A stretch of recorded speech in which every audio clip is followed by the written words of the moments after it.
नमस्कार तथा सुप्रभात। उज्यालो रेडियो नेटवर्कसँगै उज्यालो अनलाइन र मोबाइल एप्लिकेशनबाट एकसाथ प्रसारण भइरहेको काया कैरनमा तपाईंलाई साथी मदन पौड्यालसँगै दिपा तिमल सिन्हाको स्वागत छ। आज 2079 साल पुष 22 गते शुक्रबार, पुष शुक्ल पक्षको पूर्णिमा तिथि, सन् 2023 जनवरी 6 तारिक। आजदेखि स्वस्थानी व्रत शुरू।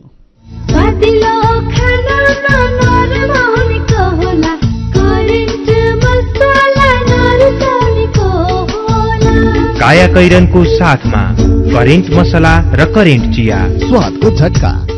काया कैरन शुरू गरौं मुख्य खबरका शीर्षकहरूबाट। पाल्पाको खुर्सानेमा बस दुर्घटना, एकै गाउँका 6 जना महिलाको ज्यान गयो, 18 जना घाइते। विपन्न र बीमितको उपचार गर्न 10 अर्ब बजेट, तर 5 महिनादेखि भुक्तानी ठप्प। काठमाडौँमा देशकै ठूला र नाम चलेका सरकारी अस्पताल धेरै भए पनि उपचार पाउन बिरामीलाई सधैँ शास्ति। मलाई आँसु आइसक्यो कि, तर कहाँ जाउँ के जाउँ कसरी भन्दैन। उसले यो नम्बरमा जाउँछ, उसले उता पठाउँछ, उसले उता पठाउँछ। खुट्टा नि तपाईँको दिनभरि हिँड्या भन्दा बढी भइसक्यो। म आफै बिमारी, लाइनबाट बसेर हामीले पालो पाउन भन्नु छैन। नीतिगत सुधार भन्दा लोकप्रिय बन्ने सरकारको होडबाजी, सार्वजनिक पदमा रहेकाको सम्पत्ति छानबिन र न्यायिक सुधारका लागि उच्च स्तरीय आयोग गठन गर्ने सहमति। युक्रेनमा एकतर्फी युद्ध विराम घोषणा गर्न रूसलाई टर्कीको आग्रह, दुई देशबीच शान्तिका लागि शिखर सम्मेलनको प्रयास। र श्रीलंकासँगको दोस्रो टी20 क्रिकेटमा भारत 16 रनले पराजित। इंग्लिश प्रिमियर लीगमा म्यानचेस्टर सिटीले चेल्सीलाई हरायो। कृषि स्नातक बीएससी तहको प्रवेश परीक्षाको आवेदन फारम भर्ने सम्बन्धी सूचना। शैक्षिक सत्र 2079-80 मा कृषि तथा वन विज्ञान विश्वविद्यालयको कृषि संकायमा सञ्चालन गरिने कृषि स्नातक बीएससी तहमा नयाँ विद्यार्थी भर्नाको लागि लिइने प्रवेश परीक्षाको अनलाइन आवेदन फारम यही पुष 24 गते राति 12 बजेसम्म खुल्ला गरिएको छ। आवश्यक सम्पूर्ण जानकारी कृषि तथा वन विज्ञान विश्वविद्यालयको वेबसाइट www.afu.edu.np/admission मा हेर्न सकिनेछ। दिन कृषि संकाय। विदेशबाट आइएमई गरेको पैसा सिधै तपाईको मोबाइलमा लिन मिल्छ। अहिलेको अवस्थामा बाहिर गएर पैसा निकाल्न त्यति सजिलो छैन। त्यसैले आफ्नो मोबाइल निकाल्नुहोस्, आइएमई पे डाउनलोड गर्नुहोस् अनि घर बसी बसी आफ्नो रकम प्राप्त गर्नुहोस्। विदेशबाट आइएमई गरेको रकम प्राप्त गर्न आफ्नो मोबाइल फोनमा आइएमई पे डाउनलोड गर्नुहोस्। अब आइएमई गरौँ, आइएमई पे मा प्राप्त गरौँ सजिलै। थोरै बचत धेरै कायदा, बीमाका छन् फाइदा। सरकारी स्वामित्व र बीमाको क्षेत्रमा विश्वसनीय नाम राष्ट्रिय बीमा संस्थान। जीवन बीमाका लागि आजै राष्ट्रिय बीमा संस्थान रामशाहपथ काठमाडौँ वा नजिकैको शाखामा सम्पर्क गरौं। कृषि, भेटेनरी र इन्जिनियरिङ संकायतर्फ स्नातक तह अध्ययनका लागि नयाँ भर्ना सम्बन्धी नेपाल पोलिटेक्निक इन्स्टिच्युट भरतपुर चितवनको सूचना। विगत 28 वर्षदेखि गुणस्तरीय प्राविधिक शिक्षा प्रदान गर्दै आइरहेको Nepal polytechnic institute NPI Bharatpur चितवनमा शैक्षिक वर्ष 2079 का लागि स्नातक तहमा कृषितर्फ बीएससी एजी र BVSc and AH veterinary doctor साथै इन्जिनियरिङ तर्फ बीई सिभिल र बीई इलेक्ट्रिकल शैक्षिक कार्यक्रममा पुनः प्रवेश परीक्षा हुन गइरहेकाले इच्छुक विद्यार्थीहरूले entrance.pufosd.edu.np मा लगन गरी वा सिधै कलेजमा सम्पर्क राखी फारम भर्न सूचित गरिन्छ। फारम भर्ने अन्तिम मिति माघ 6 गतेसम्म, प्रवेश परीक्षा माघ 14 गते। थप जानकारीका लागि Nepal polytechnic institute NPI Bharatpur Chitwan. Phone number 056-596-617, 421-261, mobile 98-550-60-768, 98-550-60-769।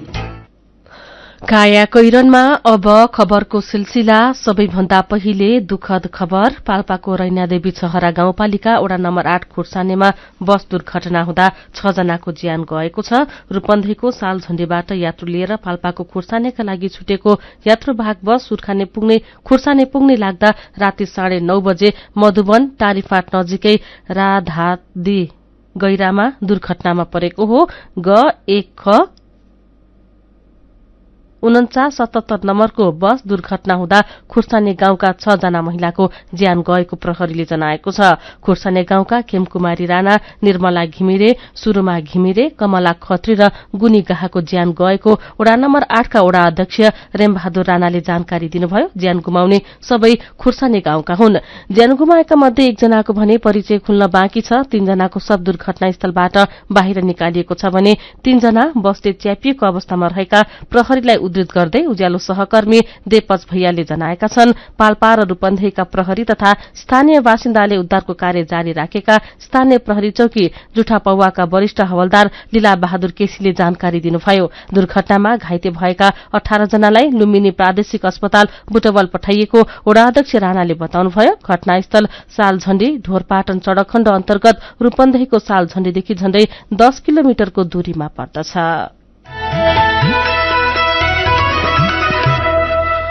विपन्न नागरिकको उपचार खर्चको भुक्तानी रोकिँदा देशैभरका बिरामी मर्कामा परेका छन्। स्वास्थ्य बीमा कार्यक्रममा आबद्ध नागरिकका लागि 7 अर्ब 50 करोड़ र विपन्न नागरिक उपचार कोष शीर्षकमा 2 अर्ब 47 करोड़ रूपैयाँ परिचालन गर्ने जिम्मेवारी स्वास्थ्य बीमा बोर्डले पाएको छ। तर जनशक्ति अभावमा बिल रुजु गर्न नभ्याएको भन्दै बोर्डले भुक्तानी रोक्दा अस्पतालले सेवा बन्द गर्न थालेका छन्। विपन्न नागरिकको उपचारका लागि सरकारले दिने रकम स्वास्थ्य विभागको नर्सिङ तथा सामाजिक सुरक्षा महाशाखाले भुक्तानी गर्दै आएको थियो। गएको वैशाखदेखि सरकारले त्यो रकम पनि स्वास्थ्य बीमा बोर्ड मार्फत दिन शुरू गरेपछि नियमित भुक्तानीमा समस्या देखिएको हो। देशभरका धेरैजसो स्वास्थ्य संस्थाले साउनदेखिको भुक्तानी पाएका छैनन्। बीमा बोर्डबाट भुक्तानी नपाएको भन्दै केही हप्ता अघि नेपालगंज मेडिकल कलेजले डायलाइसिस सेवा नै बन्द गरेको थियो, जहाँ मिर्गौलाका 158 जना बिरामीले डायलाइसिस गराउँदै आएका थिए। बीपी कोइराला स्वास्थ्य विज्ञान प्रतिष्ठान धरान, पोखरा स्वास्थ्य विज्ञान प्रतिष्ठान, वीर अस्पताल, गंगालाल राष्ट्रिय हृदय केन्द्र, त्रिवी शिक्षण अस्पताल महाराजगंज लगायत ठूला अस्पतालमा पनि समस्या उस्तै छ। यी अस्पतालले विपन्न नागरिकको उपचार गरे बापत बोर्डबाट क्रमशः 2 करोड़ 61 लाख, 2 करोड़, त्यसैगरी 3 करोड़ 82 लाख, 7 करोड़ र 3 करोड़ रूपैयाँ भुक्तानी पाउन बाँकी छ। गंगालाल राष्ट्रिय हृदय केन्द्रका लेखा प्रमुख मनोज विष्टले तत्काल अपरेशन गर्नुपर्ने बिरामी मर्कामा पर्लान् भनेर अस्पतालले आफ्नै स्रोतले खर्च धानिरहेको बताउनुहुन्छ। सरकारले समयमा भुक्तानी नदिएकै कारण प्रदेश, जिल्ला, नगर तथा विभिन्न संघ संस्थाको समन्वयमा सञ्चालित स्वास्थ्य संस्थामा पनि सेवा रोकिएको छ। अहिले लुम्बिनी प्रदेशका विभिन्न डायलाइसिस सेन्टरमा मृगौला पीड़ित उपचारबाट वञ्चित हुने अवस्थामा पुगेको खबर कान्तिपुर दैनिकले छापेको छ। काठमाडौँ उपत्यकामा देशकै ठूला र नाम चलेका सरकारी अस्पताल धेरै छन्। अन्तभन्दा राम्रो र सस्तो उपचार हुने तथा विशेषज्ञ डाक्टर भएकाले काठमाडौँका सरकारी अस्पतालमा टाढा टाढाबाट समेत बिरामी उपचार गर्न आउँछन्। तर बिरामीलाई सहज र सरल तरिकाले सेवा दिने जिम्मा पाएका सरकारी अस्पतालहरूबाट सेवा पाउन भने शास्ति खेप्नुपर्छ। महेश केवालीको रिपोर्ट।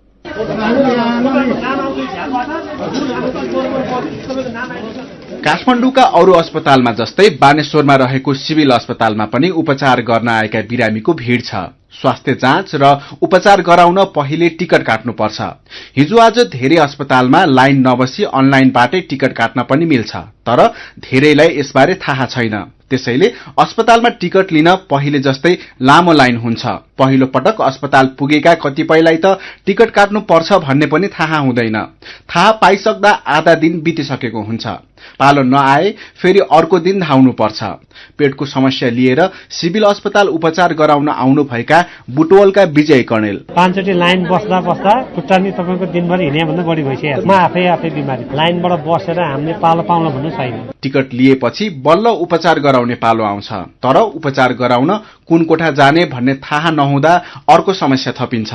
सेवाग्राहीलाई सहज बनाउन भनेर सोधपुछ कक्ष र टिकट वितरण गर्ने ठाउँमा कसरी सेवा लिने भनेर जानकारी दिने त गरिन्छ, तर पनि समस्या उस्तै छ। श्रीमानको उपचार गर्न वीर अस्पताल आउनु भएकी काभ्रे बनेपाकी करिश्मा मानन्दरलाई पनि यस्तै समस्या भयो। पेटको र ढाडबाट पानी निकाल्नु भएको थियो। जब डाक्टरले जचाउन लानलाई एउटाले भन्छ माथि जानु, दर्ता भएको छैन भन्नुहुन्छ। दर्ता गरेर ल्याए, दर्ता भइसकेको छ तपाईको भन्नु, दर्ताबाट माथि पठाउनुहुन्छ, माथिबाट उता जाऊ हुन्छ। झन् 2 घण्टा त म त्यही हराइथ्यो। 4 तला 2 तला 3 तला गर्दा गर्दै रुनु पनि सक्छ रुनु मनलाई आँसु आइसक्यो के तर कहाँ जो के जो कसैले भन्दैन उले यो नम्बरमा जमाउँछ उले उता पठाउँछ उले उता पठाउँछ वीर शिक्षण जस्ता कतिपय सरकारी अस्पतालमा त बिरामीको चाँड धेरै हुने भएकाले उपचार गराउन धेरै दिनसम्म पालो कुरेर बस्नुपर्ने बाध्यता छ कतिपय बेला त पालो आइसक्दा समेत डाक्टर भेट्न सकिँदैन अस्पतालका कर्मचारी पनि सेवा भन्दा आफ्नै काममा व्यस्त हुन्छन् भन्नुहुन्छ सिभिल अस्पतालमा उपचार गराउन आउनु भएका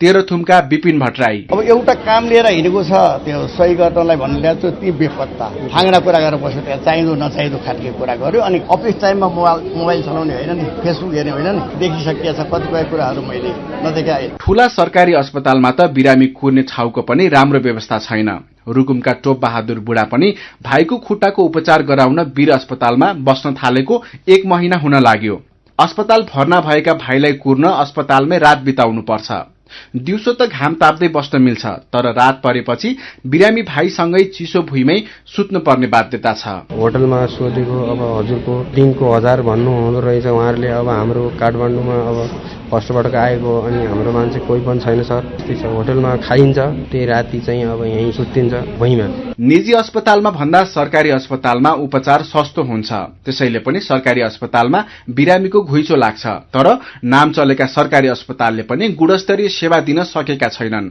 उपचारको लागि पालो पर्खदा कतिपयको त ज्यानै जाने गर्छ सरकारी अस्पतालमा सेवा सुधारको लागि के पहल भइरहेको छ त स्वास्थ्य मन्त्रालयको प्रवक्ता डाक्टर सञ्जय कुमार ठाकुर काम चाहिँ हालसम्म भएछ सुरुवात भएछ 2-3 दिन भयो उहाँहरूले एक्टिभली चाहिँ नि गरिराख्नु भएको छ अनुगमनहरू के एब्स्ट्याकल्सहरू छ के दिन सकिरहेको छैन के दिनुपर्ने हो के अप्ठ्याराहरू छन् के गर्नुपर्ने हो त्यो सम्पूर्ण वस्तुस्थितिलाई नै उहाँहरूले अवलोकन गर्दै हुनुहुन्छ र अनुगमन गर्दै हुनुहुन्छ मलाई चाहिँ कम्प्रिहेन्सिभ रिपोर्ट आउँछ र त्यो अनुसारमा एक्सनमा पनि आउँछ काया कैरनमा खबरहरू बाँकी नै छन् सुन्दै गर्नुहोला राप्ती इन्जिनियरिङ कलेज घोराही दाङको विद्यार्थी भर्ना सम्बन्धी सूचना स्थापनाको पहिलो ब्याचमै इन्जिनियरिङ कार्यक्रमतर्फ पोखरा विश्वविद्यालय प्रथम तथा बीसीए तर्फ 5औं ब्याचमा गोल्ड मेडल प्राप्त गर्न सफल लुम्बिनी प्रदेशकै उत्कृष्ट आईएसओ सर्टिफाइड यस कलेजमा बीई सिभिल र बीसीए कार्यक्रममा भर्ना खुलेकाले इच्छुक विद्यार्थीले तुरुन्त सम्पर्क गर्नुहोला सम्पर्क Rapti engineering college Ghorahi Dang phone 082 562 601 98 578 35 990 98 578 31 684 3 वर्षे diploma in computer engineering pre diploma in civil survey अमिन र इलेक्ट्रिकल इन्जिनियरिङमा केही सिट खाली रहेकाले अध्ययन गर्न इच्छुक विद्यार्थीले छिटो सम्पर्क गर्नुहोला सुरक्षित र समृद्ध होस् जिन्दगीको सेरोफेरो भोलिको लागि सोच्नु पर्ने कर्तव्य हो तिम्रो मेरो दुःख हुन भोलिलाई बिमा गरौँ है नेशनल लाइफ इन्सुरेन्समा बिमा गरौँ है विगत 35 वर्षदेखि सञ्चालनरत नेपालकै पहिलो अग्रणी जीवन बीमा company national life insurance company Lazimpat Kathmandu Nepal ब्याङ्कको डबल धमाका सबलाई हुन्छ फाइदा पाइन्छ है 2 गुणा प्रतिफल मात्र 5 वर्ष 9 महिना 29 दिन नेपाल ब्याङ्क डबल धमाका मुद्दती खाता हुन्छ सावा रकम दोब्बर 5 वर्ष 9 महिना 29 दिनमा साथै नेपाल ब्याङ्क डबल धमाका रेमिट्यान्स मुद्दती खाता पाइन्छ सावाको 2 गुणा रकम 5 वर्ष 5 महिनामा समय सँगै अघि बढ्दै नेपाल ब्याङ्क लिमिटेड नेपालको पहिलो ब्याङ्क स्नातक तहमा छात्रवृत्ति सम्बन्धी विश्वविद्यालय अनुदान आयोगको सूचना सरकारी तथा सामुदायिक विद्यालयबाट 2079 सालमा नियमित विद्यार्थीका रूपमा कक्षा 12 अध्ययन पूरा गरी हाल स्नातक तह प्रथम वर्ष वा पहिलो सेमेस्टरमा अध्ययनरत विद्यार्थीहरूबाट छात्रवृत्ति आवेदन माग गरिएको छ विद्यार्थीहरूले आयोगको वेबसाइट www.ugcnepal.edu.np को गृह पृष्ठमा रहेको विपन्न लक्षित छात्रवृत्ति भन्ने लिंक मार्फत मिति 2079 पौष 30 गते भित्र आवेदन गर्नुहुन सम्बन्धित सबैलाई सूचित गरिन्छ। विद्यार्थीहरूले आफ्नो राष्ट्रिय परीक्षा बोर्ड एनईबी रजिस्ट्रेसन नम्बरलाई अनलाइन युजर आईडी का रूपमा प्रयोग गर्नुपर्नेछ। कक्षा 12 सञ्चालित सम्बन्धित विद्यालयहरूले आफ्नो एनईबी कोड एवं पालिकाहरूले आयोगबाट प्राप्त कोड मार्फत पद्धतिमा प्रवेश गरी तोकिएको अवधिभित्र विद्यार्थीहरूको आवेदन रुजु गर्नुहुन यसै सूचनाद्वारा जानकारी गराइन्छ। विस्तृत जानकारीका लागि मिति 2079 पौष 1 गतेको गोरखापत्रमा समेत हेर्न सकिनेछ। विश्वविद्यालय अनुदान आयोग, सानोठिमी, भक्तपुर। खुशी कसरी खुशी हुन्छ जब बन्ने छैन कोही, आफ्नो भन्दैमा आफ्नो हुन सम्पर्कमा बस्या खै। सम्पर्कका लागि बलियो आधार नेपाल टेलिकम हो राष्ट्रकै सञ्चार। सम्पर्कको आधार राष्ट्रको सञ्चार, नेपाल टेलिकम राष्ट्रको सञ्चार। नेपाल टेलिकम राष्ट्रको सञ्चार। सबै शाखा सन्तान धन धान्यले भरिपूर्ण, बचत गर्न सधैँ लागोस् मन। ग्लोबल आइएमई धन वृष्टि मुद्दती योजना, न त जादु न हो सपना। हुन्छ 2 वर्षमै 3 गुणा। हजुर, ग्लोबल आयामी धनवृष्टि मुद्दती योजना निरन्तर बचत गर्ने बानीलाई प्रोत्साहन गर्दै प्रारम्भिक रकमको 10% त्रैमासिक रूपमा अन्तिम त्रैमास बाहेक जम्मा गर्दा प्रारम्भिक रकमको 2 गुणा 2 वर्षमै प्राप्त गर्न सकिने। ग्लोबल आइएमई बैंक, सबैका लागि बैंक।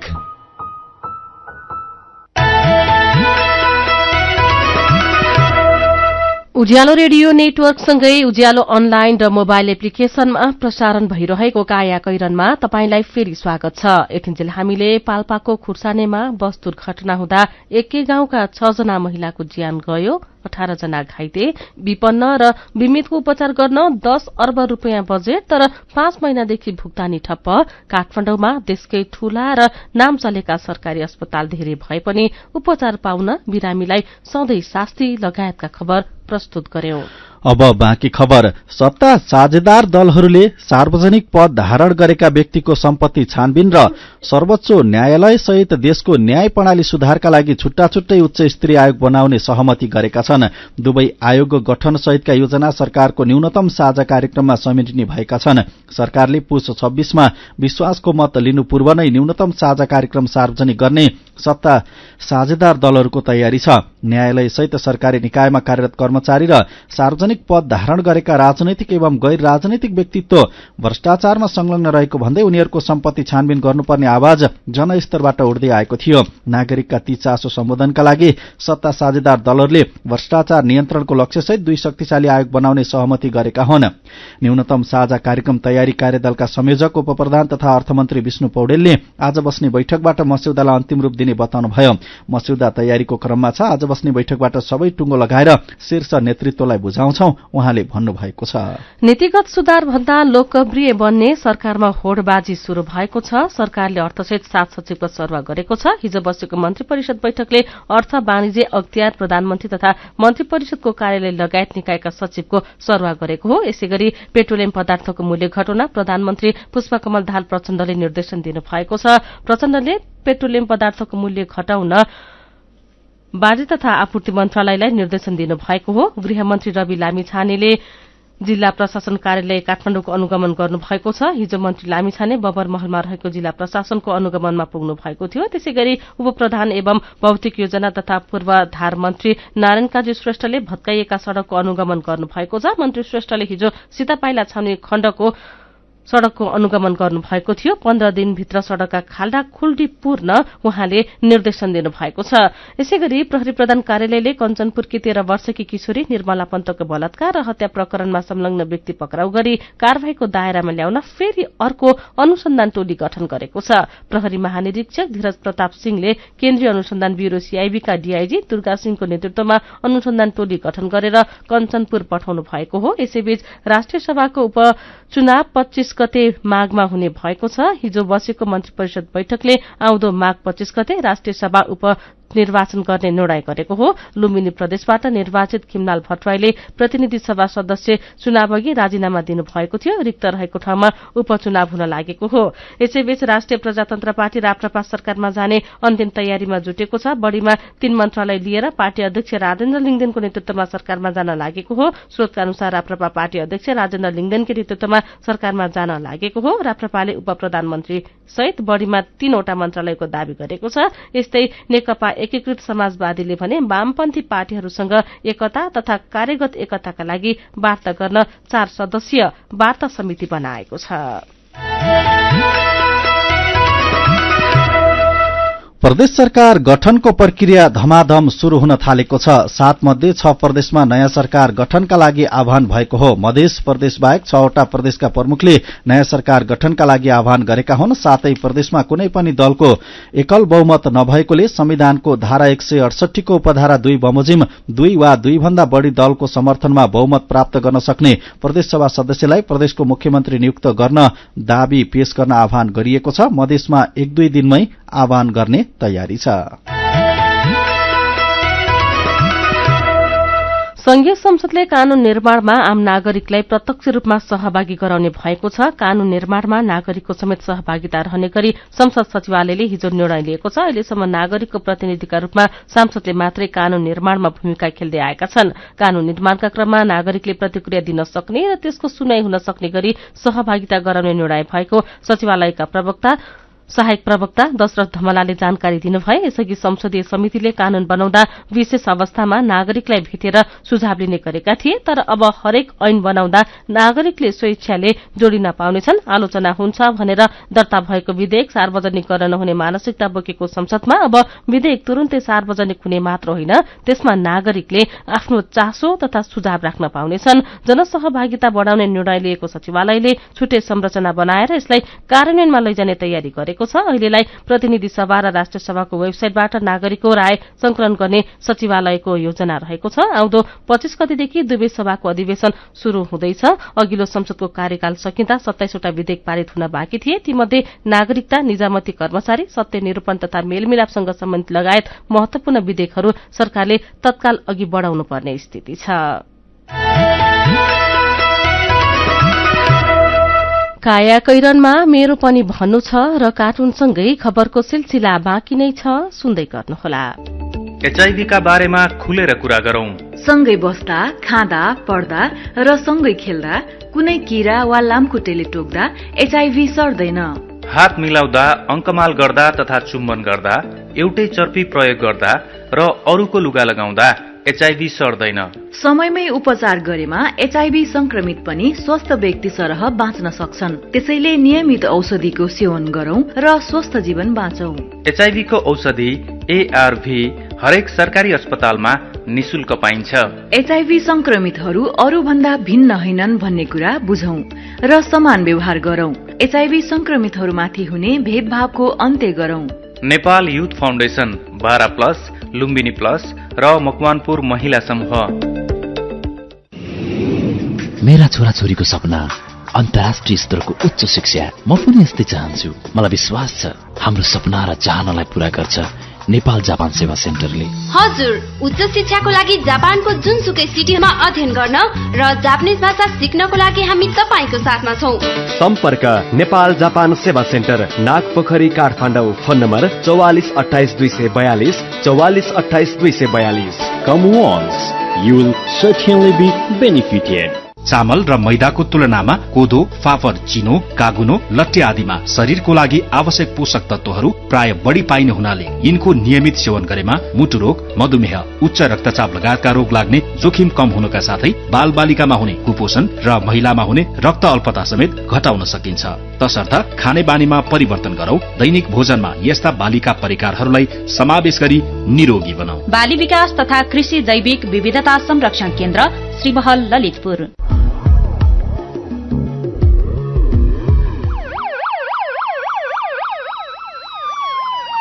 पुलिस, दमकल, एम्बुलेन्सको फोन नम्बर जुनसुकै समयमा पनि चाहिन सक्छ। कण्ठ पारौं वा सबैले देख्ने ठाउँमा राखौं। सार्वजनिक हितका लागि उज्यालोको अनुरोध।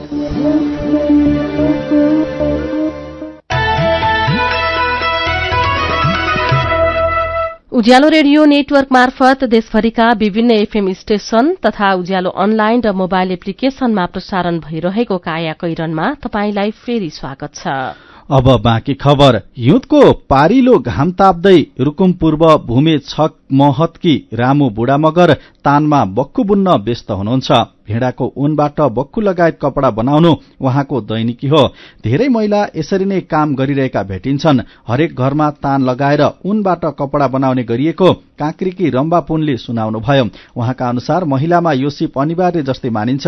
पुरूष भेडा चराउन खर्क जान्छन्। उहाँले भन्नुभयो, हामी घरमा बसेर राडीपाखी बनाउँछौ, हातमा सिप नभएपछि के गरेर खान्छे भनेर प्रश्न गर्थे, त्यसैले पनि काम सिक्यौं, रामु बुढाले भन्नुभयो। आँगनै पिछे तान शीर्षकको यो खबर कान्तिपुर दैनिकले छापेको छ। मेरो पनि भन्नु छ। विभिन्न कारणले वैदेशिक रोजगारीका लागि परदेशिने बाध्यताका विषयमा उज्यालो अनलाइनमा प्रकाशित सामग्रीमा तपाईंले लेख्नु भएको प्रतिक्रिया मेरो पनि भन्नु छमा हामीले समेटेका छौं। युवराज खनालले लेख्नु भएको छ, आफ्नो देशमा काम गर्ने वातावरण नै छैन, अवसरहरू पनि छैनन्। आफ्नै देशमा बसेर केही गर्ने सोच कसलाई हुँदैन र। दधिराम पौडेलको प्रतिक्रिया छ, मान्छेका आधारभूत समस्याले जब सताउँछ अनि बाध्यताले विदेश पुर्याउँछ। बिरामी हुँदा स्वास्थ्य उपचार गर्न पैसा छैन, थोरैले पुग्दैन। बच्चाको भविष्य हेर्नु छ, पैसा कमाउनै पर्छ। जे गर्दा पनि पैसा चाहिन्छ। नेपालमा आधारभूत आवश्यकता पूरा गर्न चाहिने मात्र कमाई हुने हो भने परिवारसँगै बस्ने थिए। दीपक लामटारी लेख्नुहुन्छ, सरकारले विदेश पठाउनुको विकल्प दिनुपर्नेमा आफै विदेश जान प्रोत्साहन गरिरहेको छ। हरि भण्डारीको प्रतिक्रिया छ, विदेशीने पनि दुई थरी छन्। ऋण गरेर जाने भनेको जापान, युरोप, अस्ट्रेलिया, कोरिया जस्ता देश हो। अनि ऋण लागेपछि जाने भनेको मलेसिया र खाडी देश नै हो। नगई सुखै छैन। अनि शिव पौडेल लेख्नुहुन्छ, कृषि प्रधान भनेर चिनिने हाम्रो देशमा कृषिमा लगानी गरी देशको आर्थिक अवस्थामा सुधार ल्याउनु जरूरी छ। तर विडम्बना, कृषकले समयमा बिउ र मल नपाएर हैरान हुन्छन्। उत्पादित वस्तुले मूल्य नपाएर त्यत्तिकै खेर जान्छ। साना साना समस्याको त समाधानमा साथ देऊ न सरकार। विचारको लागि तपाईंलाई धन्यवाद। मेरो पनि भन्नु छ। मेरो पनि भन्नु छ प्रस्तुत गर्दै हुनुहुन्थ्यो साथी मल्लिका थापा। काया कैरनमा अब विदेशको खबर। टर्कीले रूसलाई युक्रेनमा एकतर्फी युद्ध विराम घोषणा गर्न आग्रह गरेको छ। टर्कीका राष्ट्रपति रेसेप तय्यप एर्दोगानले रूसी समकक्षी भ्लादिमिर पुटिनलाई युक्रेनमा भइरहेको आक्रमण रोक्न तथा युद्धविरामको घोषणा गर्न आग्रह गर्नुभएको हो। टर्कीले संयुक्त राष्ट्र संघको सहयोगमा यसअघि पनि 2 चरणको शान्ति वार्ताको मध्यस्थकर्ता गरी खाद्यान्न ब्ल्याक सी हुँदै खाद्यान्न आपूर्तिलाई सहज बनाउने सम्झौता गर्न दुवै पक्षलाई सहयोग गरेको थियो। एर्दोगानले पुटिन र युक्रेनका राष्ट्रपति भोलोदिमिर जेलेन्स्कीलाई शान्तिका लागि शिखर सम्मेलनको प्रयास पनि गर्नुभएको छ। अब खेल खबर। श्रीलंकाले दोस्रो टी20 क्रिकेटमा घरेलु टोली भारतलाई हराएको छ। गैराती भएको खेलमा पाहुना टोली श्रीलंकाले भारतलाई 16 रनले पराजित गरेको हो। जितसँगै 3 खेलको टी20 श्रृंखला 1-1 को बराबरी भएको छ। टी20 अन्तर्राष्ट्रिय खेलमा पटेलले करियरको पहिलो अर्धशतक हानेका छन्। त्यसअघि पहिले ब्याटिङ गरेको श्रीलंकाले 20 ओभरमा 6 विकेट गुमाएर 206 रन बनाएको थियो। श्रीलंकाका सानाकाले 22 बलमा 56 रनको अर्धशतक बनाए। त्यस्तै कुशल मेन्डिसले पनि 52 रनको अर्धशतकीय पारी खेलेका छन्। पहिलो खेलमा भारत 2 रनले विजयी भएको थियो। तेस्रो तथा निर्णायक खेल भोलि राजकोटमा हुनेछ। खेलकै अर्को खबरमा इंग्लिश प्रिमियर लीग फुटबलमा म्यानचेस्टर सिटीले चेल्सीलाई हराएको छ। आज बिहान भएको खेलमा सिटी 1-0 गोलले विजयी भयो। उसका रियाद माहरेजले खेलको 63औं मिनेटमा गरेको गोल नै निर्णायक भयो। जितसँगै सिटीको 17 खेलमा 39 अंक भएको छ। सिटी अंक तालिकाको दोस्रो स्थानमा छ भने शीर्ष स्थानमा रहेको आर्सेनलको 17 खेलमा 44 अंक छ। अब केही खबर संक्षेपमा। काठमाडौँ जिल्ला प्रशासन कार्यालयले दिने प्रमुख सेवाहरूमा टाइम कार्ड लागू गरिएको छ। सबै कागजात पूरा गरिसकेकाले 1 घण्टामै नागरिकता पाउने व्यवस्था गरिएको कार्यालयले जनाएको छ। यस्तै ललितपुर प्रशासन कार्यालयले गएको हप्तादेखि नै राहदानी र राष्ट्रिय परिचय पत्रका सेवामा टाइम कार्ड लागू गरिसकेको छ। भक्तपुर प्रशासनले भने अध्ययन भइरहेको जनाएको छ। 1 हप्ता अघिबाटै ललितपुरमा राहदानी र राष्ट्रिय परिचय पत्रमा टाइम कार्ड लागू। काठमाडौँ प्रशासनले दिने सेवामा पनि अब टाइम कार्ड लागू हुने भएको छ। भक्तपुरमा भने अध्ययन हुँदै गरेको खबर नयाँ पत्रिका दैनिकले छापेको छ। नेपालगञ्ज उपमहानगरपालिकाको वडा 5 मा दादुराका कारण एक बालकको ज्यान गएको छ। एक हप्तादेखि संक्रमित 2.5 वर्षका बालकको घरमै ज्यान गएको हो। नेपालगञ्जमा एक हप्तादेखि फैलिएको दादुराबाट हिजो बेलुकासम्म 30 जना भन्दा धेरै संक्रमित भइसकेको पुष्टि भएको छ। काया कैरनमा अब पालो उखानको। जिउमा रोग नलागोस्, मनमा शोक नपरोस्। उखानसँगै हामी काया कैरनको अन्त्यमा आइपुगेका छौं। आजका मुख्य खबर फेरि एकपटक। पाल्पाको खुर्सानेमा बस दुर्घटना, एकै गाउँका 6 जना महिलाको ज्यान गयो, 18 जना घाइते। विपन्न र बीमितको उपचार गर्न 10 अर्ब बजेट, तर 5 महिनादेखि भुक्तानी ठप्प। काठमाडौँमा देशकै ठूला र नाम चलेका सरकारी अस्पताल धेरै भए पनि उपचार पाउन बिरामीलाई सधैँ शास्ति। नीतिगत सुधार भन्दा लोकप्रिय बन्ने सरकारको होडबाजी, सार्वजनिक पदमा रहेकाको सम्पत्ति छानबिन र न्यायिक सुधारका लागि उच्चस्तरीय आयोग गठन गर्ने सहमति। युक्रेनमा एकतर्फी युद्धविराम घोषणा गर्न रुसलाई टर्कीको आग्रह। 2 देशबीच शान्तिका लागि शिखर सम्मेलनको प्रयास। र श्रीलंकासँगको दोस्रो टी20 क्रिकेटमा भारत 16 रनले पराजित। इंग्लिश प्रिमियर लीगमा म्यानचेस्टर सिटीले चेल्सीलाई हरायो। र अन्त्यमा आजको कार्टुन। आज हामीले गजब छ बा शीर्षकमा अविनले बनाउनु भएको कार्टुन लिएका छौं। केही दिन अघि गृहमन्त्रीले राहदानी विभागको अनुगमन गर्नुभएको थियो। सरकारले सेवाग्राहीलाई शास्ति नदिकन सेवा दिन पनि निर्देशन दिएको थियो, तर त्यसपछि सिस्टम नचलेको भन्दै राहदानी विभागबाट दिइने सेवा बन्द भएको थियो। कार्टुन यही विषयसँग सम्बन्धित छ। यहाँ एउटा राहदानी विभाग छ, तर सेवा दिने झ्याल भने त्यहाँ बन्द छ, अनि सेवा लिन पुगेका सेवाग्राही भन्दैछन् प्रधानमन्त्रीज्यूले लाइन बस्न नपर्ने बनाउन निर्देशन दिनुभएको थियो क्या, र बनाइहाले, बन्द भएछ, लाइनै बस्न परेन।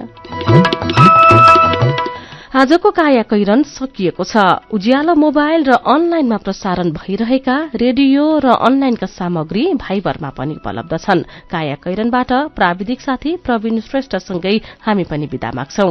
घर बाहिर निस्कँदा मास्क लगाउन नबिर्सौं। नमस्कार।